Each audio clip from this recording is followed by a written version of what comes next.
The fisheries are the pivot of this system. To replenish the raw sewage in their tanks, the fisheries have to let out an equal volume of settled water. The rice farmers of East Calcutta utilize three sources of water: rainwater during the monsoons, sewage and fishery water throughout the year. They raise 2 crops of rice on this land.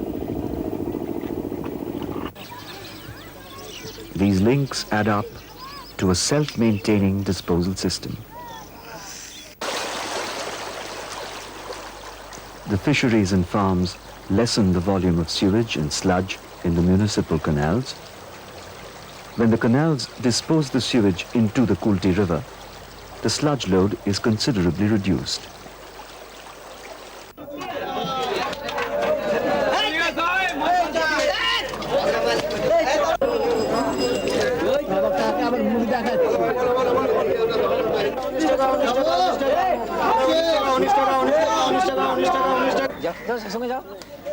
This system turns the city-country relationship into symbiosis instead of conflict. The average Calcuttan can still afford reasonable year-round nutrition because of the farms and fisheries of East Calcutta.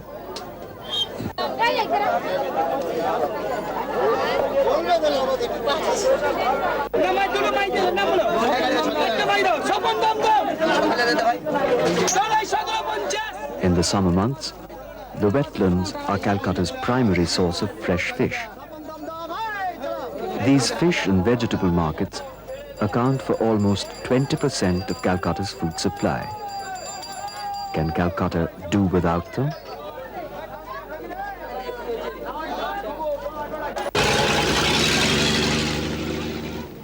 In East Calcutta, relating to the waste is an act of survival. The 10,000 pickers from local villages, half of them women and children, pick the garbage clean of all inorganic components which are sold to city wholesalers. Everything is put to use. In the monsoons, even the garbage dumps are farmed over. The poor of this countryside also take on an immense urban problem, and through utilization, turn it to profit.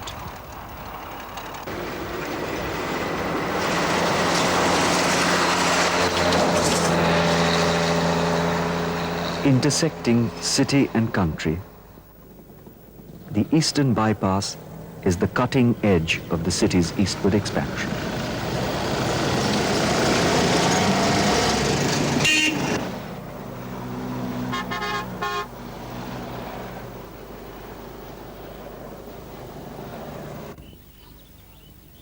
"20,000 acres in 1960. More than half the wetlands have been urbanized. Only 7,500 acres remain. 1,200 acres adjacent to Salt Lake City are already earmarked for construction. 3,000 acres more are included in the Calcutta Metropolitan District. If these are urbanized, half of what you see would be gone. The wetlands would cease to be viable." Basically, I would say this is at least one ecosystem. I don't know of any other example where we get simultaneously food, employment, and sanitation from the same system. And if we remember that in third world countries, these are the 3 basic needs that one has to provide. And in terms of any appropriate technology, I never know of such a brilliant example where simultaneously 3 things are coming up: food, employment, and sanitation. We do talk about solving the urban congestion problem by developing resource-efficient villages. But if that is true, we will also remember that we cannot really go ahead in urban expansion program at the expense of resource-efficient villages. This is what exactly we will be doing if we replace East Calcutta wetland by some urban development.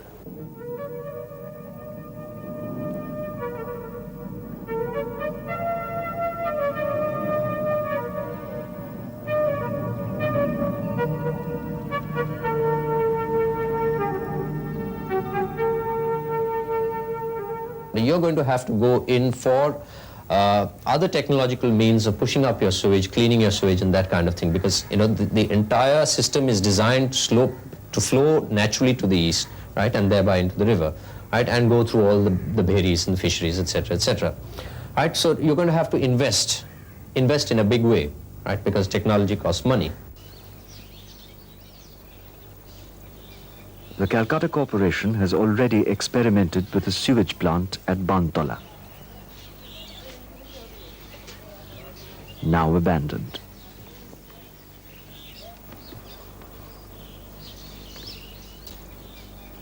The fisheries work far better. We don't have that management culture to run mechanical sewage treatment plants. This is one. And then, of course, we will lose the most advanced, low-cost alternative for sanitation technology. We will lose the fisheries. And no wonder that we will also lose 20,000 and odd families earning through those fishery systems, and they will be displaced.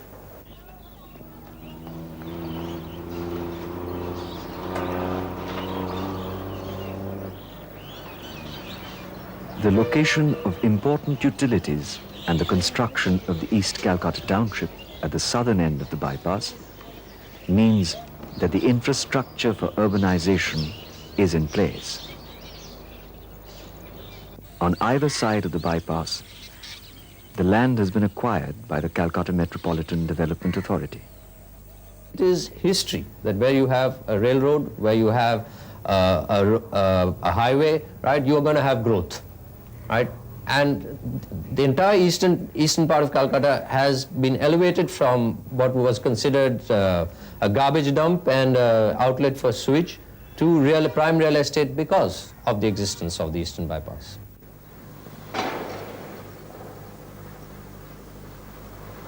Ecologically, construction is the permanent change of land use. The rate of construction on urbanized land in East Calcutta makes you wonder where it will stop.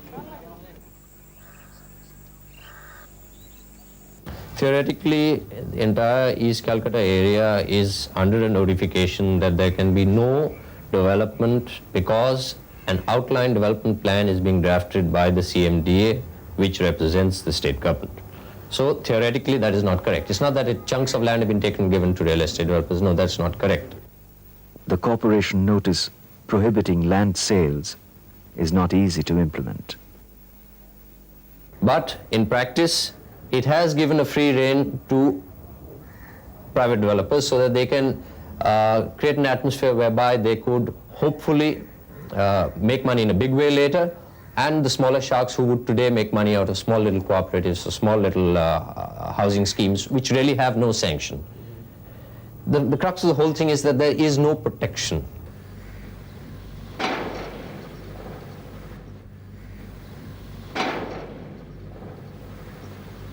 It is a vicious cycle.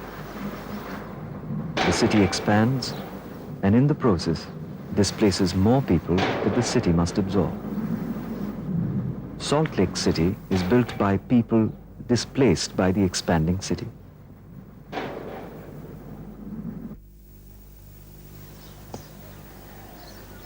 Looking at the housing in Salt Lake City, you can see the considerations and compulsions that make Calcutta grow. Much of the construction is government utilities and lower and middle income group housing for employees the government could not afford to house inside the city, given the high cost of land. Some of it is allotted to housing cooperatives and single-family dwellings.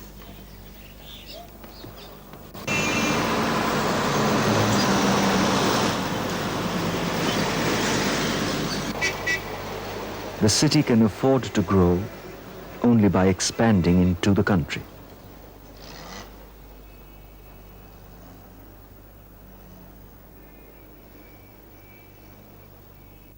If Calcutta can ignore the grave social consequences of altering land use, it cannot escape the topographic impact. As East Calcutta builds up, Calcutta's eastward slope is nullified. the plan behind the drainage system negated.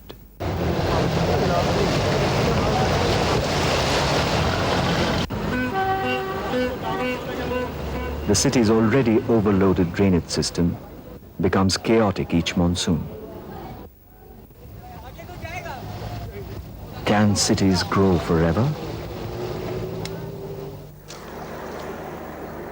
Must cities grow this way?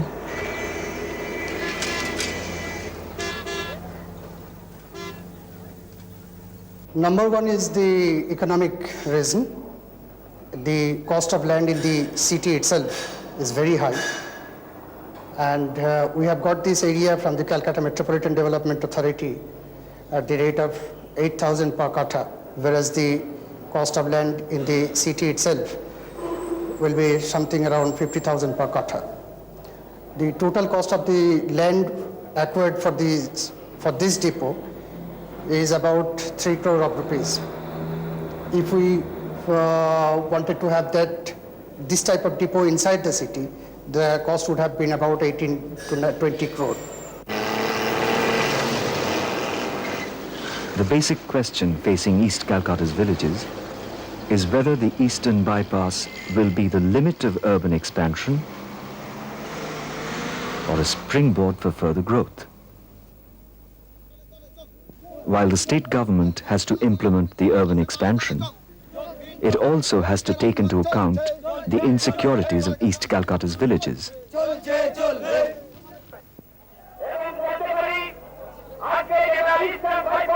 On June 16, 1988, people in East Calcutta mobilized in unprecedented numbers to mark Wetlands Day.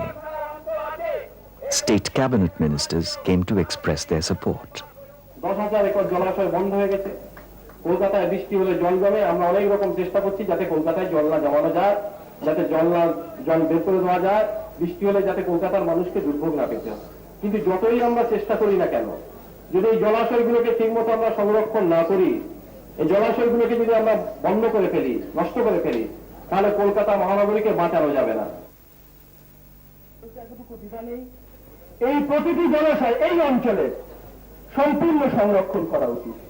এই জলাশয়গুলো যেন তার উপর এতটুকু হস্তক্ষেপ না হয়, এটা আমাদের উচিত কাজ মনে হয়। Can this movement succeed without a clear-cut policy of protecting the wetlands? In future, this area will be developed. The urbanization process has already started, and the more and more people are coming to this site.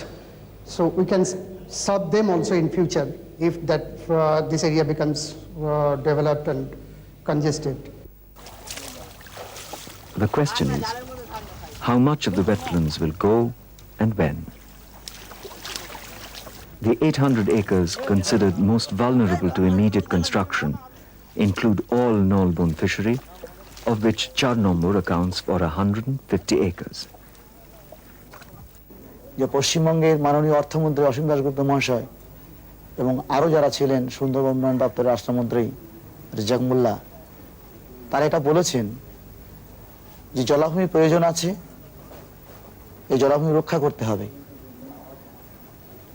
তবে আশ্চর্য হচ্ছে এইটুকু আমরা ভাবতে পারছি না যে কতটুকু রক্ষা করবেন আর কতটুকু নেবেন, এই জায়গায় আমাদের দ্বন্দ্ব আছে। For Char Nombor, the question is confusing and critical. They know how small they are compared to the forces of expansion. They know the prior history of East Calcutta very well.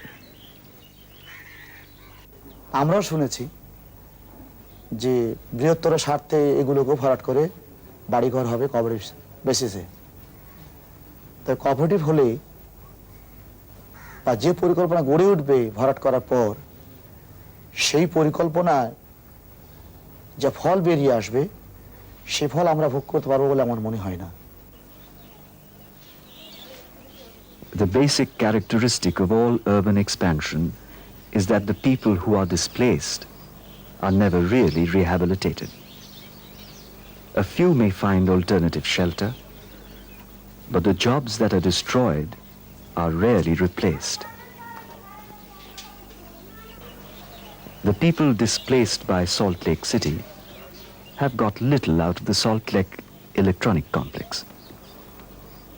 এখানে ওই আদিবাসী সম্প্রদায়ের ছেলেপুলেরা যুবকরা ওখানে কোনো কর্মসংস্থান পাবে আমার মনে হয় না, কারণ ওই বিত্তবান ঘরের ছেলেরা ওই আমেরিকান বা অন্যান্য কান্ট্রি থেকে বড় বড় ডিগ্রি নিয়ে এসে তারাই সেই সব জায়গায় কর্মসংস্থানের যেসব ইয়েগুলো আছে, আসনগুলো আছে, তারাই পাবে। এখানকার যে স্তিমিরে সেই স্তিমিরেই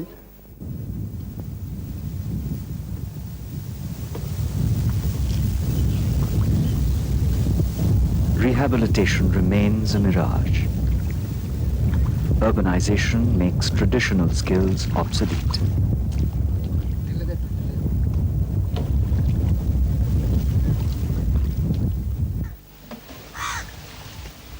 As their heritage crumbles all around them, young fish farmers take to illegal occupations.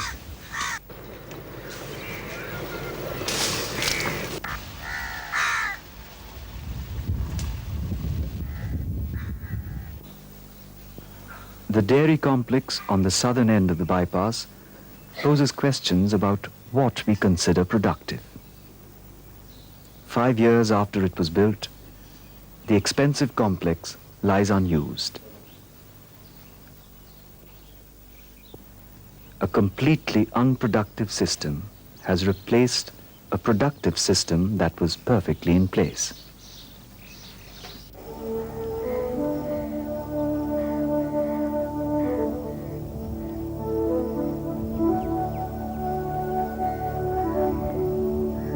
A sewage-fed fishery is a carefully designed environment.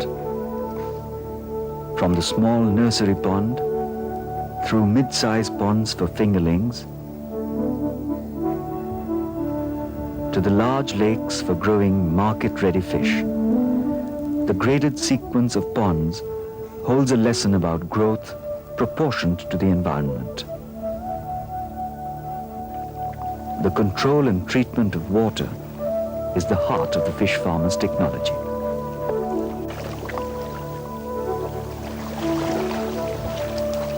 A sewage-fed fishery is a series of sedimentation tanks that take in raw sewage and, by allowing the solids to biodegrade, converts the fluid into clear, nutritious water.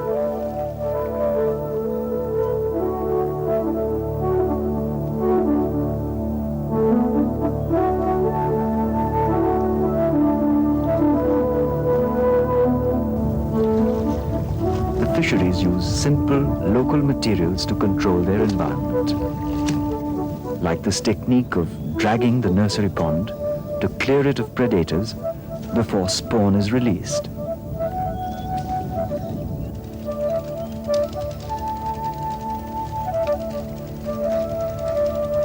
The basic change is organic.